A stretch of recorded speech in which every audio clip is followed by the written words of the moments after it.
Orchestre Baobab c'était il y a très longtemps, ça rappelle des souvenirs. moom mi ko woy sax dee bett na ko ndax dem na alaaj Ndiouga Dieng et noonu la ñuy ibbee tey parce qu'il y a des périodes yoo xamante ni ñàkk yi day bëri. ñu dugg ci at bu bees et vite fait on perd des gens bërki démb génnuk àddina Papa Ali Gueye ça nous a marqué ce matin on se réveille ñàkk itam suñu benn jigéen Ma Anta comme quoi la vie elle est comme ça ñii di bëgg ñii di triste dee nag comme du jaas programme mu yàlla la mu yore ko en exclusivité moo tax buy décider kenn du ci mën dara donc du coup on s'est réveillé ak un peu de tristesse quand même moo tax ñu ibbee ak orchestre Baobab bile nga xamante ni dafa daw yaram et puis voilà c'est une façon de rendre hommage à ces morts à ces personnes qui nous ont quittés ñu ngi foogoon ni au moins dinañu passer encore du temps ak ñoom ci 2022 bi mais bon malheureusement ñu dem comme quoi la vie elle continue c'est juste ay chiffres ak ay dates yuy soppeeku ñi fi nekk yàlla nañ fi nekk ba ci kanam et puis ñi dem yàlla na suñu borom yërëm leen terewul on est là ce matin ñu ngi leen di nuyu gërëm leen ci ànd bi ak télévision Futur Média midi moins bienvenue dans Midi Plus exactement 11h59 mooy doog a jot tey c'est la première de 2022 tombé ak mardi 4 janvier 2022 ci kanam on fera le tirage ak Orange comme ni ñu koy defee chaque mardi xam nga Orange moom mu ngi leen di gunge boobu ba tey ak seen jeu méga win bis bu jot 100 000 ci seen calpe Orange Money chaque semaine 1 million moo tax ñu ne Orange day créer ay millionnaires oto ak kër ce sera le grand lot tey itam les gros lots tey itam dinañu amaat millionnaire mën ngeen a continuer di jouer ci méga win bi c'est très simple defe naa waxaat du bëri wax da ngeen di def win WIN ngeen di yónnee ci 22 7 22 alors ci kanam tirage bi comme chaque mardi dinañu ko amal ci teewaayu huissier de justice donc loolu la Orange di leen jagleel comme chaque mardi ci Midi Plus bi et puis on va en profiter pour remercier encore tous nos partenaires ñoom nag ci seen jëmi bopp ñu ngi souhaiter encore une bonne année à leurs clients bokk na ci Soumari mi nga xam ni lépp lu waay mën ci soxla ci wàllu électronique wala électroménager soit ngeen dem fi nga xamante ni mooy showroom yu Soumari am na bu ñu ibbi démb ci fi nga xamante ni moo di Pikine ouverture showroom boobule nag dina permettre peut-être ñu dëkkee côté banlieue lu ñu mën ti soxla moo xam téléphone portable moo xam yëfu kër ba ci ay produits bio mën nañu dem Soumari SOUMARI Soumari voilà donc Soumari la boutique bi tudd mu ngi nekk un peu partout alors am ngeen possibilité itam jënd lépp via internet ci seen site internet muy www.soumari.com donc ñu ngi ànd ak Soumari mu ngi souhaiter une bonne année aux clients. dégg ngeen itam bi émission bi di waaj a commencé léegi publicité bi ñu dugal ak Everyday alors Everyday nag gaamu produit la yoo xamante ni baax na pour mag ñi baax na pour ndaw ñi c'est-à-dire ñoom dañu génne ay produits et pour xale yi et pour mag ñi pour xale yi par exemple am na ay cornflakes Everyday am na ay chips Everyday am na ay boissons Everyday am na ay meew Everyday pour mag ñi am na lépp lu ngeen mënti soxla ci waañ surtout pour jigéen ñi parce que yéen capitaine de bord yi ci biir kër yi bu ngeen duggee ci cabine bi mën ngeen jëfandikoo ay produits everyday parce que am na tomate everyday am na ketchup everyday am na haricot everyday am na sax vinaigre everyday pour ne pas dire vinaigre donc yooyu yëpp mën ngeen koo jënd everyday la tudd et ça se vend partout bu ngeen demee soit ci grande surface yi yenn ci ay boutique wala supérette mën ngeen fa fekk everyday donc everyday mu ngi souhaiter une bonne année aux clients et puis Kids Palace xam ngeen ni bokk na ci centres commerciaux yi gën a mag fii ci Sénégal centre commercial la boo xamante ni mu ngi nekk côté zone de captage boori EMG foofee bu ngeen fa demee di ngeen fa fekk benn boutique bu ñu ibbi tuddee ko jouer ça joue Dakar alors ci biir boutique bi dañu fay jaay ay jouets pour xale bërki démb avant ñuy jeexal 2021 maa ngi leen doon xelal si vous avez envie d'acheter des cadeaux pour vos enfants mën ngeen dem fi nga xamante ni mooy jouer ça joue Dakar alors magasin la bu ñu ibbi biir Kids Palace ma jox leen adresse bi wala numéro de téléphone donc bu ngeen demee zone de captage côté EMG Universal di ngeen fa fekk magasin boobule tudd jouer ça joue Dakar biir Kids Palace bu leen neexee itam ngeen woote ci 76 223 34 37 wala 33 825 85 84 et puis jigéen ñi j'ai une très bonne nouvelle xam nga ñun garaawul quoi bu ñu amee comme man ay gros bidon on peut gérer il faut faire du sport mais jigéen ñi dañu bëgg taille fine dañu bëgg maintenir le cap dañu bëgg ventre plat alors fan yii yëpp je vous parle de ce fameux thé ñu tuddee ko Chine Lady alors Chine Lady nañu ànd ak moom ci kanam on va offrir des paquets de Chine Lady ay thé yoo xamante ni baax na pour jigéen ñi et puis on vous donnera seen ay numéro de téléphone ak boutique bi nga xamante ni bu ngeen fa demee di ngeen mën a jënd thé bi ba mën a am ventre plat voilà jigéen ñi léegi dañuy def sax haute couture waaw dañuy dem tukki xottilu loolu nag xam leen ni désormais ak Chine Lady bu leen neexee sax ngeen bañ a dem ñawlu da ngeen di naan thé bi rek vite fait en quelques jours ou quelques semaines vous retrouvez une taille normale ak vraiment un ventre plat donc naa leen jox numéro de téléphone bu Chine Lady puisque dafay dugg itam ci Midi Plus bi donc en gros c'est nos partenaires ñoom ñëpp ñu ngi leen di gërëm Midi 4 mooy doog a jot ñuy gërëm itam équipe yi nga xamante ni d'abord ñoom ñoo organisé barki démb Grand Bal bu Dakar Arena on va revenir sur ces images laataa ñu dem ci deuxième partie bi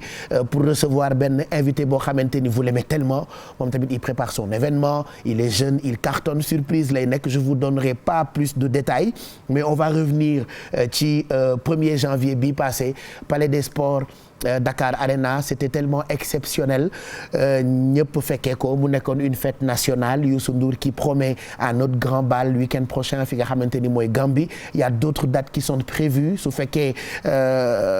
lépp ngi jaar ci yoon xam nga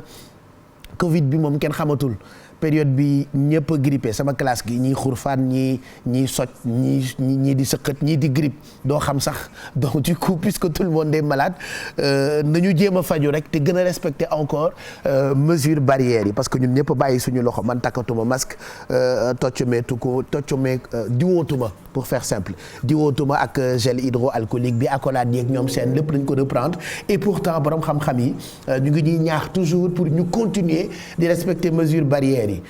Et malheureusement il y a une épidémie de grippe ou je ne sais quoi j'ose pas commenter parce que xamaguma ci dara on essaiera peut-être d'entrer en contact ak ay borom xam-xam yu ministère de la santé bu ko defee ñu wax ñu lii ñu dal fan yi lan la koo gis mu ngi sëqët koo gis mu ngi ñandu koo gis mu ngi am fièvre presque tout le monde est malade fii Dakar en tout cas xaw ma nag yeneen dëkk yi mais c'est une épidémie apparemment xaw ma nag ñoom luñ ci wax on essaiera d'entrer en contact ak ñoom bu ko defee ñu wax ñu voilà nan la ñu war a traiter woo est-ce que c'est grave ou c'est pas grave mais l'essentiel mooy nañu góorgóorlu rek ci mesure barrières yi donc je disais dañuy ñëwaat ci image u Grand Bal bi ci ndimbalu Pape Samba Thiam si tu as des images yooyu ñu mën a baaxee d'abord balaa ñuy commentaire bay remercier partenaire bay remercier équipe d'organisation bi ñu ñëwaat rek ci li nga xam ni keroog 1er janvier dund nañu ko en direct ci télévision Futur Média.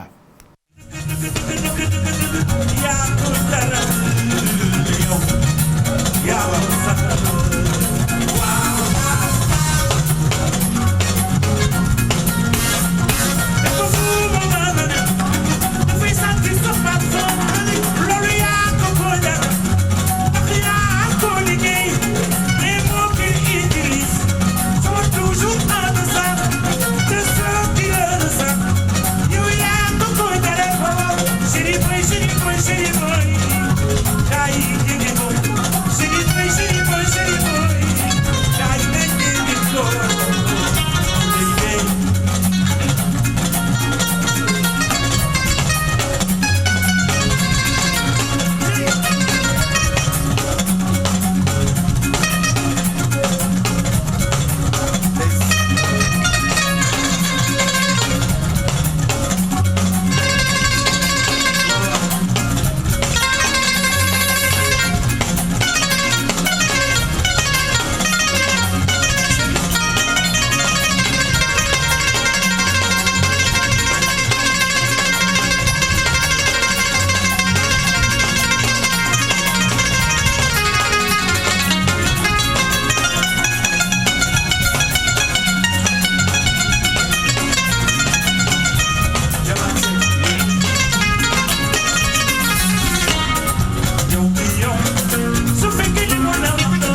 city boy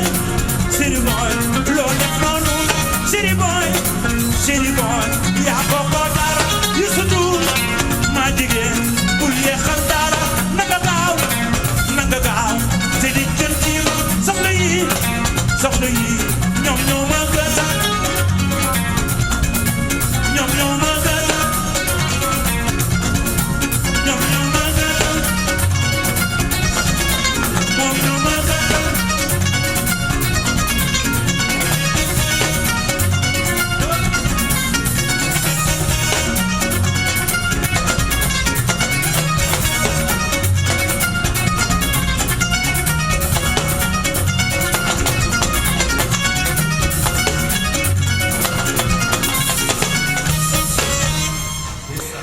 Youssou Ndour et son super étoile le 1er janvier 2022 Dakar Arena Palais des Sports la foo xamante ni daanaka joyau la suñu bijou la ñun ñoo ko moomal suñu bopp. J'aimerais d'abord remercier waa SOGIP ak seen directeur général di Gallo Ba ñoo bokk jamono, c'est un jeune qui en veut très respecté par le président Macky Sall. ñu dénk ko daanaka lépp loo xamante ni jëm na ci infrastructure yu Diamniadio mu ciy liggéey depuis des années avant même que nit ñi di fréquenter Diamniadio parce que xam ngeen ne Diamniadio c'est une nouvelle ville ñu tabax fa ay joyaux yoo xamante ni boo ca dem rek da ngay kontaan ci modernité ci set yooyu yëpp nag ñun ñoo war a góorgóorlu ni ma ko waxee la dernière fois bañ a xaw ma nan lañ koy waxee doo lekk sa jëw voilà bañ a lekk suñu jëw parce que sénégalais day xas moroomu sénégalais ci mal civilisé on a tendance à entendre des sénégalais qui disent que sénégalais yi civilisé wuñu et c'est des sénégalais bon ba tey dañ leen koy baal léegi nag bugguma ñoom ñu am raison ci ñun souvent ba bërki démb rek chaque jour ma tooñ wax leen ko ñi tukki dañuy sensibiliser ñun ñi fi ne naan nee ñu xamuñu métro xamuñu train express régional ba tey c'est pas grave mais bu ñu lekk suñu jëw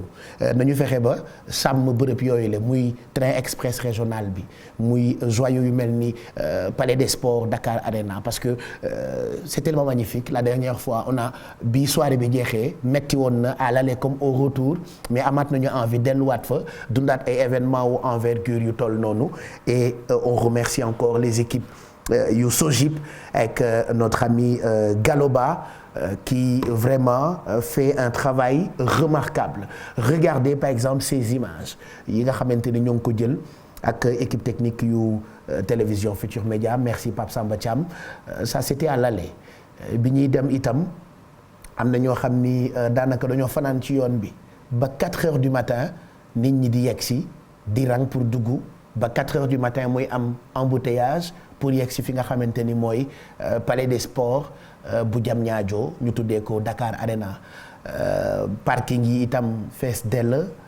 bus yi di jógee ci arrêt car yeeg gare yi nga xamante ni ubbi nañu ko ak train express régional bi di def ay navette entre gare yooyu le ak fi nga xamante ni mooy Dakar Arena bu Diamniadio quand même ñu bëri am chance yegg à temps fekkee entrée fekkee première partie fekkee spectacle bu Youssou Ndour ak Super Étoile donc lii c'était à l'aller voilà y en a qui ont fait des heures ba 4 heures et quelques du matin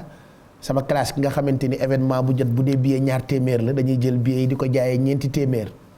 fekk naa leen fa 4 heures du matin ñuy jaay ay billets yu 10 000 yi ba léegi ci heure boobu ñu ngi ko doon jaayee genre 20 000 quoi bon je ferai pas de commentaire dessus mais ça c'était à l'aller diggante rond-point bi nekk ci sortie péage bi ba daanaka entrée fi nga xamante ni mooy Dakar Arena y en a qui ont fait 2 heures de temps y en a qui ont fait 3 heures de temps on a même vu beaucoup de Sénégalais ou beaucoup de Sénégambiens ay nit yu wàcc aéroport rek jubal fi nga xamante ni moo di Dakar Arena c'est vrai que démb on n'a pas eu le temps def débrief bi moo tax ma ciy ñëwaat ni tey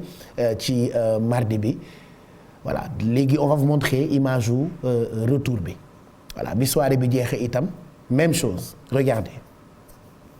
nit ñi amuñu fu ñu jaar pour ñibbi man moom damaa teel a yolleeku dama bàyyi bu Youssou woy tàmbali woy woyee mi mujj yi rek ma cokki-cokki cokki te su may dox damay mel ni robot keroog damaa excité indi Johnny Hallyday def payet ba mubb la tàkk li ma sama yaay ne ma yàlla boo yéeg ci seen bu ñu foog nu yuusoo yéeg yaa ngi tàkk ma cokki rek daal di taal Maserati ba grâce ak Nafisa daal di ñibbi mais ba presque matin bi nit yi ñu ngi jéem pour jógee fi nga xamante ni mooy Dakar Arena pour dem delluwaat seen ay biir kër donc li moo xewoon 1er janvier 2022 merci encore aux équipes yu APIX defe naa ngërëm gi dama koy teg ci loxo Jacqueline Fatima Bokoum barki dem bi seen ngeen ko bi ñuy inauguré terre bi jigéenu Johnson Mbeng donc Jackie je t'embrasse très fort elle viendra nous voir très bientôt ci Midi Plus bi parce que moom itam bokk na ci suñu ay kilifa suñu ay aîné ci presse bi Jackie donc moom laay jox ngërëmu train express régional bi ak APIX ci seen collaboration ak Youssou Ndour ak Super Étoile ak Grand Bal bi donc Jacqueline Fatima Bokoum on vous remercie di gërëm tamit waa holding Baobab Ami Samake ak borom këram ñoom ñoo jiite holding Baobab di tabax ay appartement yu mucc ayib appartement yoo xam ni defe naa luxe bi ci biir la sama xarit ba ñëwoon ne ma waa yow kon ci lii nga dëkk ma ne ko ala Sénégal de dañoo bëgg lu baax ci la ñuy dëkk ñun dëkkuñ ci ay kaw garab wala ci ay mbaar donc il y a des projets intéressants ci wàllu immobilier Baobab holding nekk ci donc ñoom ñu ngi leen di gërëm gis nañu taxawaay bi keroog ci seen diggante ak Youssou Ndour ak Super Étoile Orange moom dootuma waxati ci moom waaw coow li Orange ku ko fase baara sawdi ko ci frais ci tarif ci promotion ci cadeau ci jàppale li Orange nekkee defe naa yenn saa yi ma tooñ leen ne leen yéen xanaa jaayatu leen da ngeen di maye donc Orange itam def taxawaay bu exceptionnel jël lu toll ci lu ëpp 200 clients wutal leen ay tickets ba noppi itam indi leen gratuitement delloo leen donc loolu Orange def na ko ci bis bi ñu ngi leen di gërëm bu baax. Kirène aussi première eau minérale sénégalaise 20 ans d'existence fii ci Sénégal ñoom itam ñu ñëw wane seen taxawaay wane ni ci Sénégal la ñu bokk et que ay doomi Sénégal rek ñooy liggéey foofee ca Kirène ba ñu am ay produits yu bëri yoo xamante ni Kirène la mais biñ ci gën a jàpp mooy première eau minérale bi di Kirène donc depuis 20 ans ñu ànd ak Kirène ñu ngi gërëm bu baax Kirène comité d'organisation bi xam naa dama koy teg ci loxo. Thérèse da Silva Sarr plutôt mu joxal ma ko équipe yëpp ñoom Magui Coulibaly ñoom Pathé Dia Koulim Dioum ñoom Omar Gueye ñoom itam ils étaient vraiment à la bourre entre préparatifs pendant soirée bi ba léegi ñu ngi liggéey ci after bi parce que after bi itam liggéey la bu am solo boo xamante ni ñoom ñu ngi ci donc ñoom itam ñu ngi leen di féliciter et puis on les encourage on attend d'autres événements yu toll nii parce que envergure bi le Sénégal daf ko mériter donc c'était ça vraiment li nga xamante ni mooy grand bal boo ñu mosalaatee tuuti ñu jël en attendant ñuy dem ak tirage yu tey bi Orange lañ ciy àndal alors Orange nag di def li nga xamante ni mooy méga win tey dinañu xamaat kan mooy nekk millionnaire u mardi bi en attendant ca kanam dinañ leen wax lii buzz internet fan yii yëpp ak Mamadou Ndiaye doom day ragaloo de tey gilet nga maye de bale waay amul benn problème. dëgg la àdduna amul solo ñu ngi lay nuyu Mamadou Ndiaye. bilaay bu ma feebarul woon wax la lu rëy. yaa ngi wax ak feebar. yow xanaa amu leen ay numéro docteur ak médecin yu wax ak sénégalais yi ñun ñëpp a feebar. wilaay walaay. koo ne damaa sot mu ne la damaa xurfaan. koo ne damaa feebar mu ne la maa la gën a feebar. feebar nii. ah non j'espère que du Emmanuel Macron bi rek. ah yaakaar naa ko de xam naa ni du loolu de. ah j'espère que c'est pas moom sax. j'espère que c'est pas ça ah. waaw mais en tout cas doy na waar de. man de li ma dal nii bu njëkkoon grippe la ñu ko tuddee. mais léegi amatul nu grippe léegi. grippe existeetul. existetul daanaka boo fi nee grippe rek sa xel yëpp day dem ci omicron bi. yéen ne bu ma omicron ku ci ne naa ñëw sa kër wàll leen yéen ñëpp wàll seen waa kër yéeg wàllu waa koñ bi xam naa bu omicron moom. Pape Samba Thiam du rëcc. moom même bu ma dawee dinaa ko tifli. Allez ñu ngi lay nuyu bonne année à toi. Bonne année. Moi j'aime pas trop tout ce qui est bonne année parce que la vie elle continue mais bon je fais comme tout le monde bonne année mes meilleurs vœux beaucoup de santé ñaa ñi ñaa ñaa qu'est-ce que tu proposes tout à l'heure? Tu fais comme Maître Gims quoi. Comment? comme Gims. non je fais jamais comme quelqu'un je fais pas comme maître Gims c'est mes sama ay croyances personnelles la. Voilà peut-être Gims il fait comme moi. Voilà peut-être Gims donc il fait comme toi. c'est comme quand j'ai rencontré Cyril Hanouna les gens me disent ouais yow yaay Cyril Hanouna bu Sénégal je lui dis non Cyril mooy Pape Cheikh Diallo bu France. Voilà arrêtez de me fatiguer avec vos histoires. ouais c'est vrai. Voilà donc c'est des vrai. fois c'est toujours sens inverse bi. des fois da ngay tóoj affaire yi quoi. tóoj da nga koy tóoj ba mu tóoj. dëgg la. Allez qu'est-ce que tu proposes ci kanam ci ce journal du web. mais on va débriefer bien sûr Youssou Ndour ak Dakar Arena bi nga xamante ne actuellement nii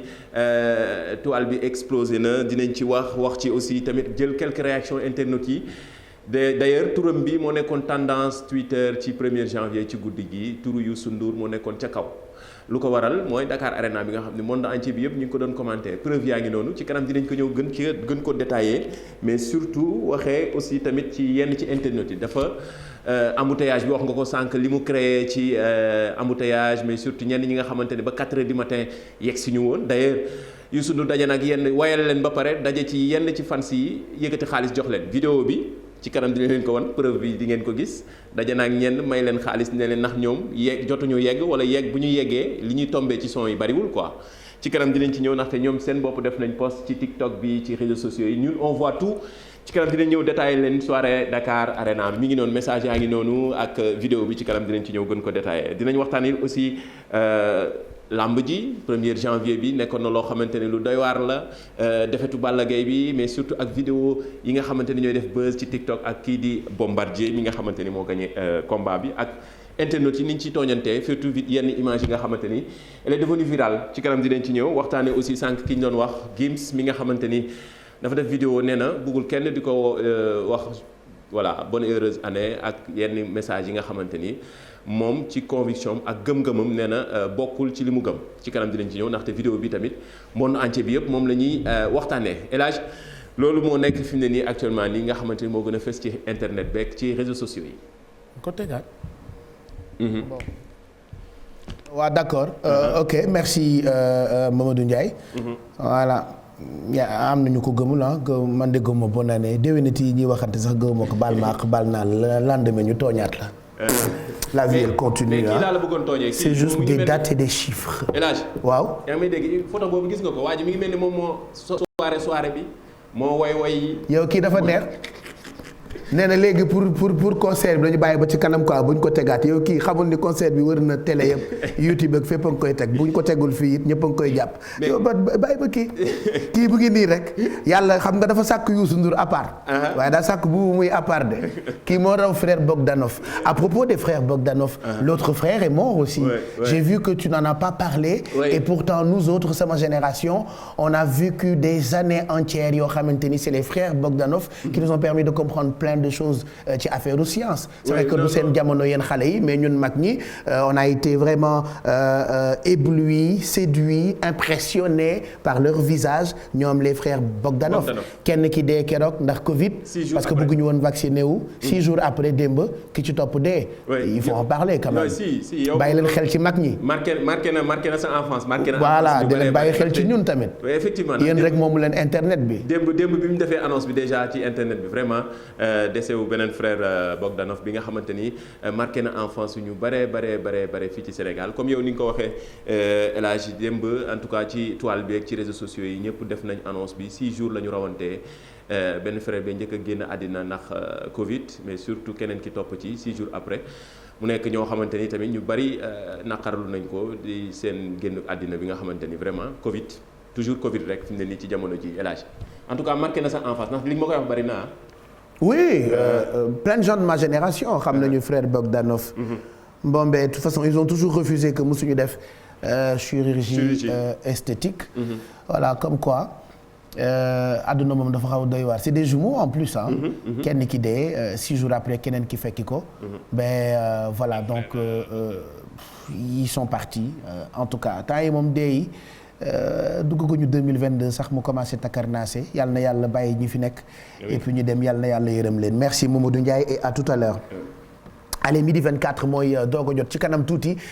dinañu ànd ak rédaction bu télévision Futur Média jotaayu xibaar yi benn waxtu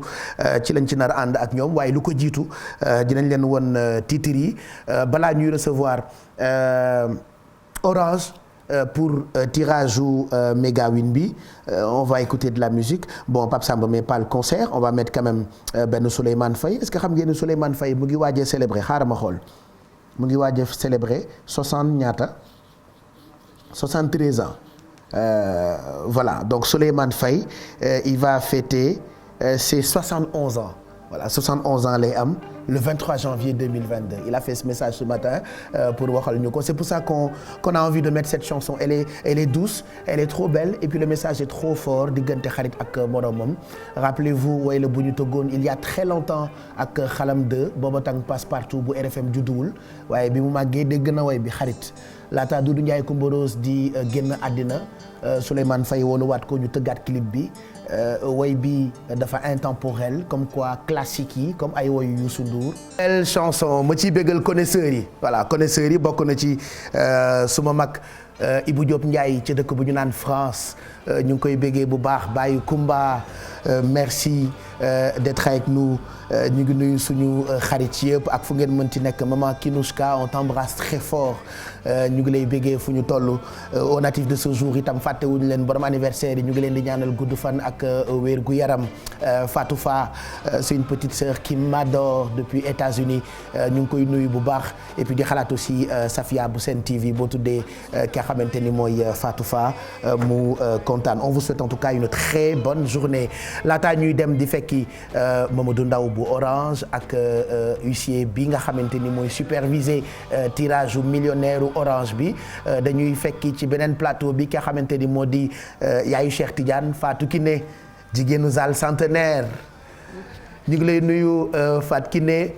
bégati ci kanam bu benn waxtu jotee yow la ñuy àndal ci journal wolof bi li nga fas yéene yaatal bokk na ci sénégalaise bi Fatou ca dëkk bu ñu naan Maroc ñu ngi lay nuyu Fatou Kiné. maa ngi lay fay bu baax a baax Pape Cheikh ni nga ko waxee ci kanam tuuti daanu dikk yaatal xibaaru digg bëccëg bi waaye la ca gën a fës rek jàpp leen ñaari ponk yi wax nga ko léegi muy doom yi Sénégal bi Fatou ca Maroc ab soxna la Rokhaya Gueye la nu koy wax mu toll ci juróom-benn fukki at ak ñeent moom soxna soose nag nee nañ jëfandikoo këriñ daal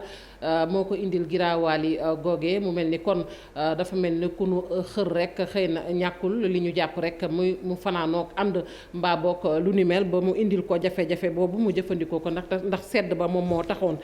di ngeen dégg kon seede yi ci biir xibaar yi ci kanam tuuti fële moom ca diwaanu ko Sigicoor nag puuna yéen a ngay yëglu di wax nag seen bopp balaa ñu leen di sacrifier maanaam mel ni ku leen sarxe rek ndax nee nañ dañ koy faral di nemmeeku saa yu ay wote jubsee ki nga xamante ni mooy seenu njiit foofee nag mi ngi sàkku ci kilifa yi daal nañu bàyyi ñooñee di puune yi waaye tamit nañu bàyyi sarax yi ñu leen di faral di jox saa yu wote jubsee mu mel ni seenu intérêt doo nga leen tax a jóg du ñu bàyyi xel ñooñee Pape Cheikh yii mooy bokk na ci ponk yi nga xamante ne daanu ko faram-fàccee ci kanam tuuti. mu ngoog ñu ngi lay gërëm bu baax Fatou Kiné loolu nga fas yéene développé ndeysaan daf may xalaatloo Salif Keita bu Mali ab albinos la ñun wolof ñu tuddee leen puune dafa daw ba sonn ba doon li mu doon donc sacrifice yooyu ñuy daw en parler dans le journal am na solo d'ailleurs sax naa leen tegal Salif Keita moom itam dafa moytu yooyu daw ba yegsi fi mu yegsi on mettra une vieille chanson de Salif Keita ci kanam merci Fatou Kiné et à tout à l'heure tombé ak benn waxtu jot ci jotaayu xibaar diggu bëccëg midi 34 mooy doog a jot je vais rejoindre mon ami Mamadou Ndaw merci d'être là millionnaire propriétaire de maison propriétaire de voiture mais Orange moo graaw nag. mais jàmbaar ñu ngi lay nuyu. ça va ça va bien. alors on est encore là pour un autre tirage tey tam Orange dafay créer millionnaire. exactement Pape Cheikh ñu ngi lay nuyu di la bëggee donc gis nañ ni grand bal bi gis nañ la maa ngi naan Pape Cheikh xam naa tey du xëy si yaram bi day tas mais tu es là macha allah. non démb laa xëy siwul démb laa daw quoi. démb laa daw donc vraiment nos meilleurs vœux donc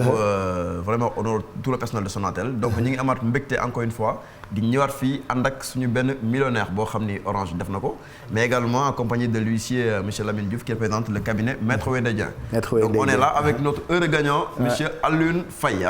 voilà. Aline, félicitations. 1 million nga gagné tey grâce ak Orange comment tu as fait ba jouer ci. Bon, en fait, là, à travers émission bi, bon, j'ai suivi nii. Bon, je méga win bi. Bon, nii pourquoi pas, ma ne faut essayer de tenter. Comme ça nii, ça m'est venu. À la comme tête. ça Comme ça. da nga xool tirage bi ci midi plus bi rek ne il faut nga tenter quoi. Nii comme ça m'est venu à la tête. Après ma commencé jouer. Bon, gis ni première gagnant bi turbo zone bi la activé. Ma tamit ma activé turbo zone bi. Nii, bon, 8 questions par jour, 300 francs. Commencé. Bon, surtout ça au début, bon, culture générale bi moom si gënoon neex encore. Bon, ni ngay poser question noonu après di gagner ainsi de suite. ay genre comme yan question man à chaque fois que je vois un gagnant damay bëgg mu jox ma au moins benn wala ñaari question. Effectivement. Bon, surtout la nationalité de Katusha Niane. laaj nañ la ko. ba newoo guinéenne. Non, surtout quoi foofu la piège bi nekk nag. Xam naa ne quoi ñu bëri da leen di daaneel. Et puis man tamit damaa enchaîner questions yi sans perdre durant 2 mois. Katusha ban nationalité la. Guinéenne. Non. Elle est née en France. Ouais. De parents guinéens. Bon, si c'est guinéenne, 2 ou si c'est sénégalaise. Comme ça. Tu as vu, donc c'est des questions vraiment Bravo, générales. parce que man nag duma la ko nëbb. j'allais dire guinéenne. j'allais dire je pensais que guinéenne day nekk faute j'allais dire sénégalaise. waaw Ouais. Parce que elle vivait au Sénégal, encore elle évolue beaucoup au Sénégal. Très Encore, bien. surtout Donc ça. loolu yëpp méga moo koy def quoi donc c'est riche en tu apprends des choses quoi. Bon, en fait, moi, je suis très cultivé, machallah. Machallah. Bon, je me documente beaucoup. Je prends tout mon temps aussi à regarder la télévision, surtout les journaux télévisés, surtout. Bon, de passage.